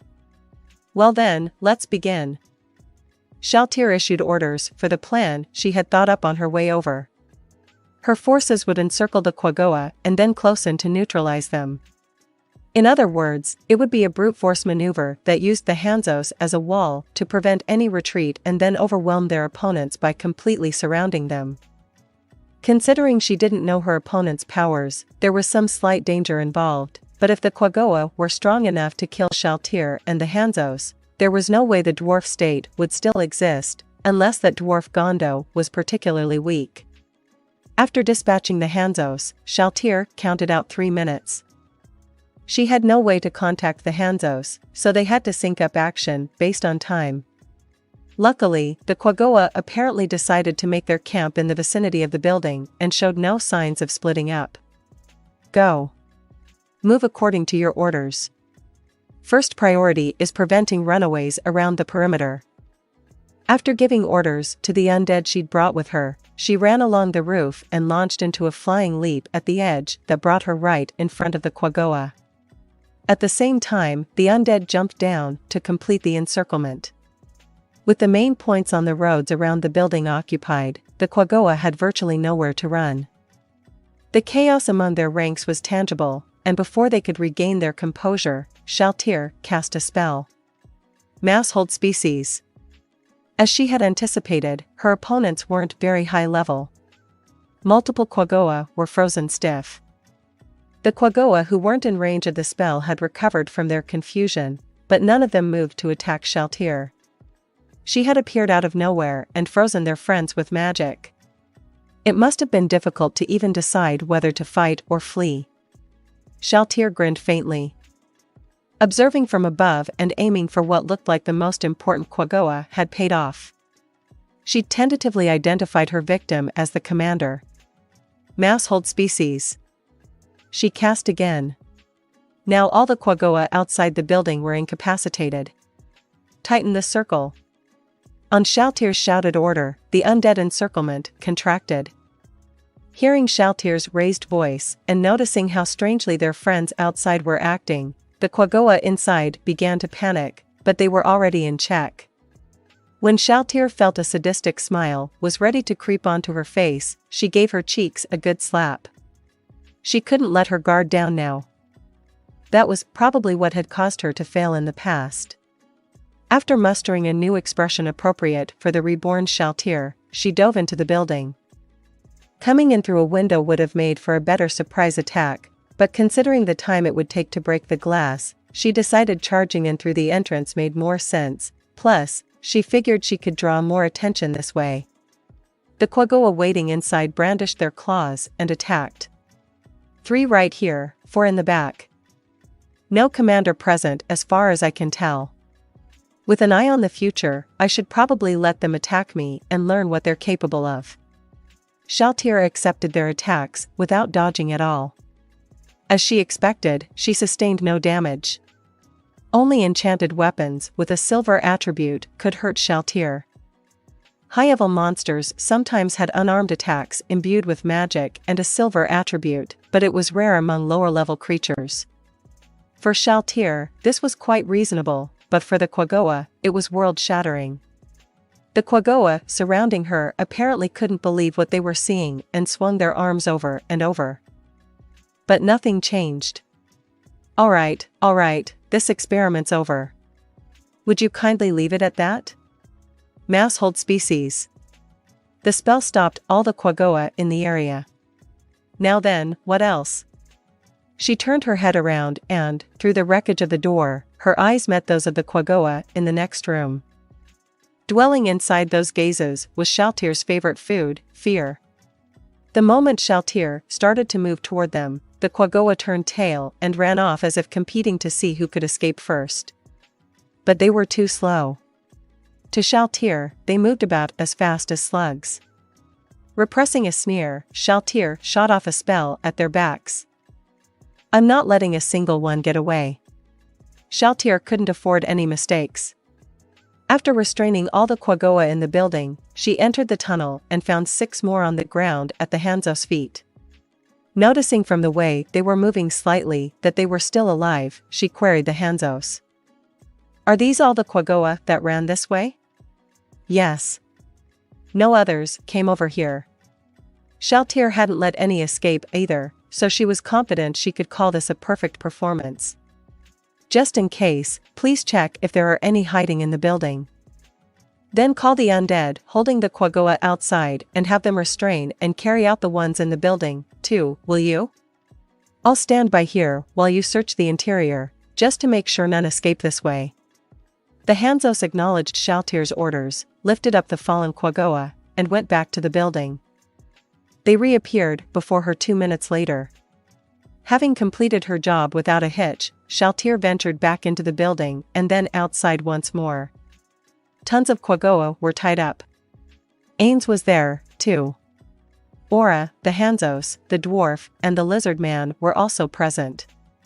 Well done, Shaltir. It seems you completed your mission without letting a single one escape. Thank you, Lord Ainz. And now, Shaltir, I have your next orders. Obtain information from these creatures, preferably without injuring them. Understood. To start, she had an undead drag over one of the first Quaggoa, whose spell had worn off. Save me. If you answer honestly, I won't kill you. You have to be honest, though. First, who is the most important one here? That one. The one with some blue fur. You wretched blabbermouth. When she looked to see who had screamed, it was indeed a Quaggoa with some blue fur. Now, don't fight. In that case, can you bring that one over? You can put this one back. She had the undead drag over the most important Quaggoa. You seem to be from a race similar to dwarves. Don't think I'll be talking. I'm staking my pride and my tribe's pride on that, then how about we do this? Charm species. Now will you talk to me? Yes, of course. What would you like to know? The other Quaggoa gasped in astonishment at the docile reply. The charm spell made the target feel like the caster was their trusted friend and equal. For that reason, the target couldn't be made to kill or severely injure themselves, since that wasn't something a friend would order them to do. And just as sometimes people kept secrets they wouldn't tell even their best friend, the charm spell didn't always allow the caster to draw out the information they wanted. In those cases, the only solution was to use even stronger mind control magic, but that didn't seem necessary this time. Shaltir was grateful for her luck. First, are you really the most important of everyone here? Yeah, I'm the commander of this unit. Hey, you guys are being obnoxious. What's so bad about me talking to my friend here? You can keep a secret, right? Of course. We're friends, aren't we?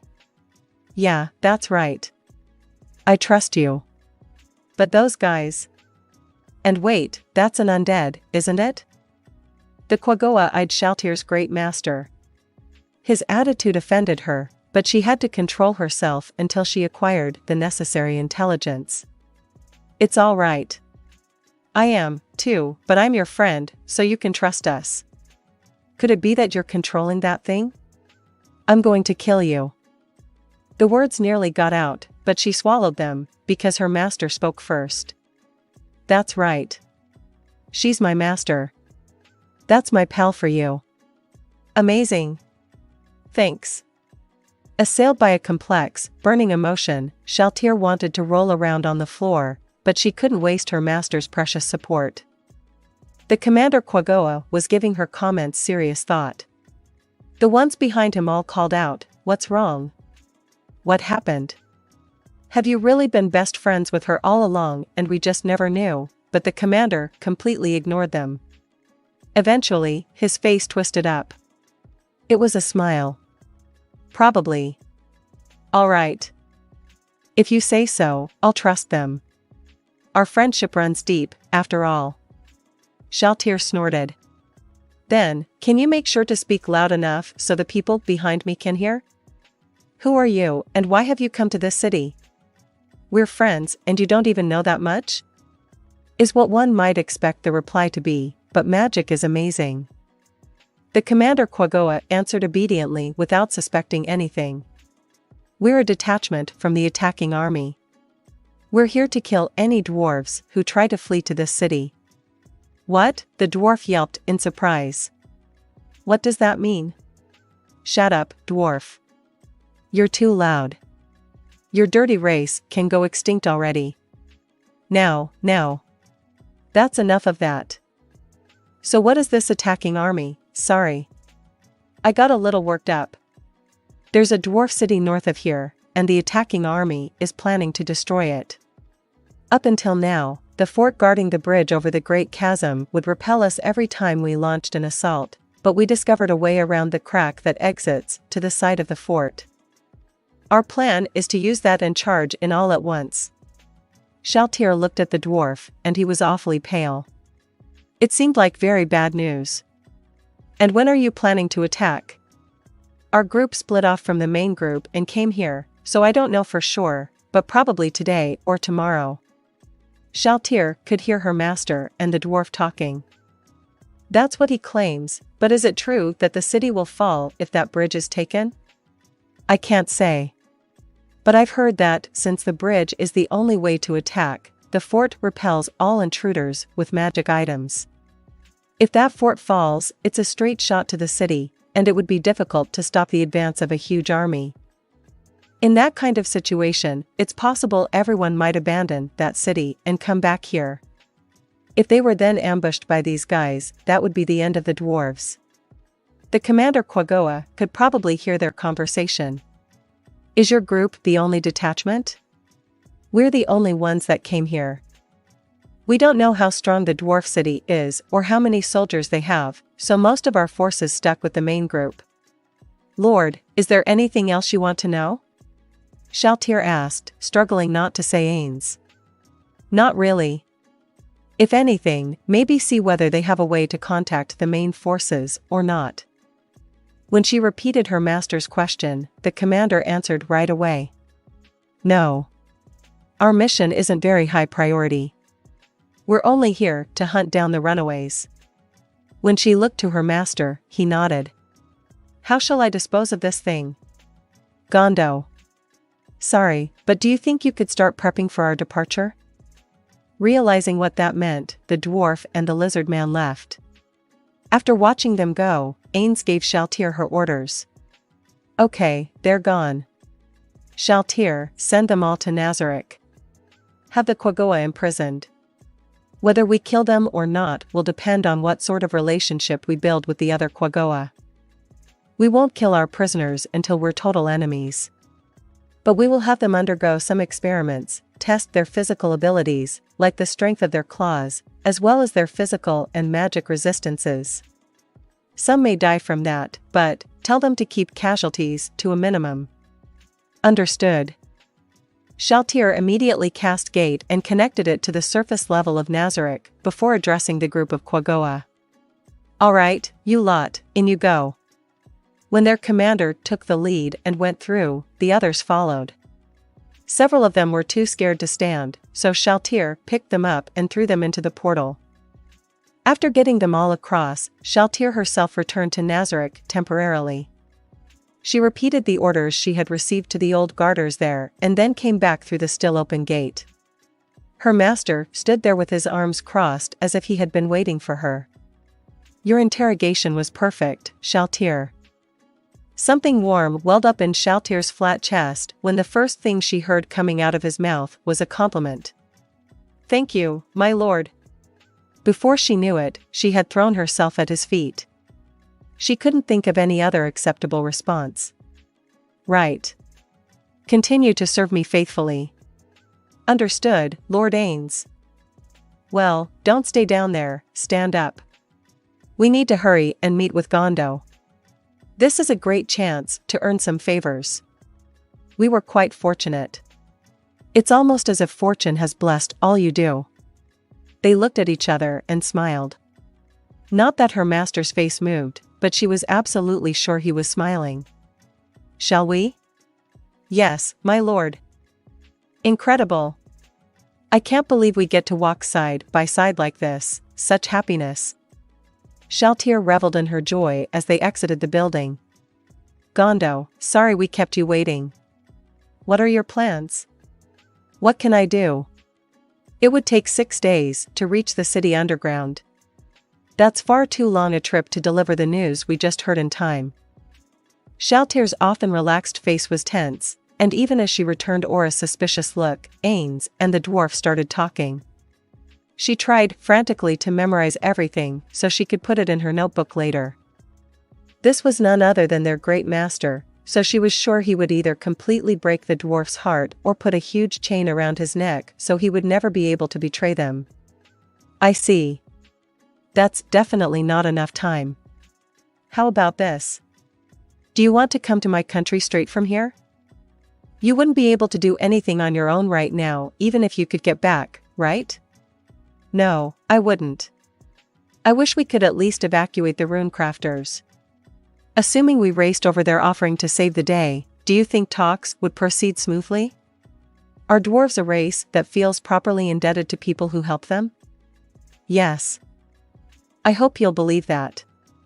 If you protect us from the threat of the Quagoa, I'm quite certain negotiations will go in your favor. Then we'll need to figure out the proper timing, said their great master, as if testing the dwarf, but Gondo just shrugged. I'll go along with whatever your majesty decides. Shaltir wasn't sure what it meant, but she could gather that this dwarf had chosen her master over his own race. He had only just met the dwarf a short time ago in the tunnel, yet he already ruled his heart. Shaltir was awestruck. It made sense that Lord Ainz was the leader of the supreme beings when he was this charming. Well, I guess we'd better hurry. I want to avoid losing runecrafters. There's no telling what will happen if we travel underground, so let's go outside. You can lead us, right? I'm not sure, but I'll do my best. Good. Then, everyone, get ready to go. End of the 2nd chapter. If you like my content, join me on Patreon, where you can find more and exclusive novels. Also, you can leave a donation by clicking the Super Thanks button. Thank you very much for your support. Intermission. Taking a glass filled with a liquid that sparkled amber, he left the room for the terrace. It was the terrace of the city's tallest building. From here, he could see the whole capital he ruled. Within each of the innumerable pinpoints of light resided the life of one of his subjects. Sneering at the scene, he brought the glass to his lips. The heat of his drink burned as it traveled down his throat and spread from the pit of his stomach to the rest of his body. The breeze on the terrace was enjoyable. Feeling a bit better, he asked the kneeling weakling in the room, "So what is it?" The weakling seemed to gasp in response, but he wasn't interested in that. All he felt was displeasure at not receiving an answer immediately. Still, he wasn't angry enough to kill, so he didn't resort to force. Besides, the pungent odor of blood tended to linger. Even if he ordered someone to clean it up, he would be uncomfortable for some time. Rather than deal with that, shoving the nuisance off the terrace would be the cleanest method of disposal. And it was possible that the extreme situation would cause some power to awaken within it. That wouldn't be a bad turn of events, but unfortunately, before he could act, the weakling spoke. The theocracy is building a position on the outskirts of the royal capital. At this rate, within a few years, they'll mount a major attack. What about it? We'll be wiped out. I beg you, use your power as king to nonsense. He, the king, laughed. Why should I have to lend my strength to you weaklings? He looked over his shoulder at the elf woman prostrating herself there, one of his subjects. How foolish she looked. Incredibly frail and in possession of no special powers. Worthless. That was exactly why she failed to comprehend how wonderful it was that the theocracy was attacking. I'm astounded. You lot aren't even ready to protect your own country yourselves? Or do you believe that I'll solve all your problems for you? But the theocracy is powerful. With us alone, there was a clear power gap between his country and the theocracy. The staggering difference encompassed everything from the magic items each side possessed to the training of their soldiers, sheer numbers, and even the strategy and tactics they used. The only reasons the elves had managed to hold the line this long was by relying on the one thing they were better at than the theocracy, guerrilla warfare, and the fact that the enemy had slowed their advance due to fear of suffering attrition from encountering the monsters in the Ivesha woodlands. But recently, the theocracy had been sending in the Firestorm Scripture, a special group that excelled in assassination, guerrilla warfare, and counterinsurgency that was previously assigned to guarding the theocracy's home front. That meant their advance was speeding up again. I'm really quite stunned. It's too much for you to handle, because you're weak? My country is full of nothing but fools.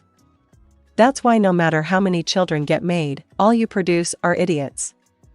It wasn't living in peace, but surviving war that would make them stronger. War was his people's chance to unleash their true potential. And yet, he hadn't heard of a single one awakening. But he couldn't lay blame squarely on his subjects. His own children were the same. The number meant nothing, so he didn't remember how many. Who counts their trash, after all, but perhaps they had inherited more from their mother. None of them commanded even half the power he did. Out of my sight. You disgust me. More importantly, make sure the child of mine you bore grows up to be strong. The woman bowed low and withdrew. He sipped his drink. Children sired by weaklings would only produce more weaklings. What was really needed was strong mothers. That was why he prioritized sending women to the front in response to the recent theocracy aggression.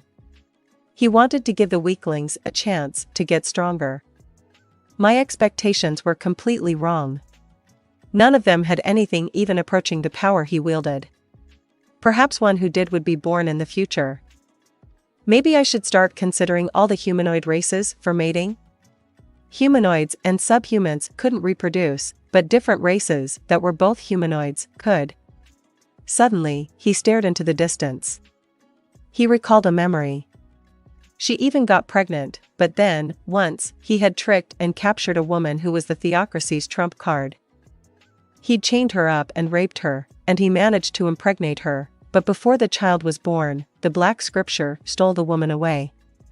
He clicked his tongue. That child belonged to him as well, so if it had been born, he wanted it returned to him.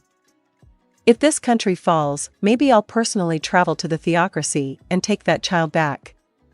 Not out of compassion. If it was a girl, and if she was strong, there was a chance that if he got her pregnant, the resulting child would be even stronger. That's something to look forward to. Someday a powerful army of my children will conquer the world. Thinking of the shining future that would surely come, he returned to his room. His figure was reflected in the full-length mirror on the other side, the figure of an elf whose eyes were each a different color. End of intermission. If you like my content, join me on Patreon, where you can find more and exclusive novels. Also, you can leave a donation by clicking the Super Thanks button. Thank you very much for your support.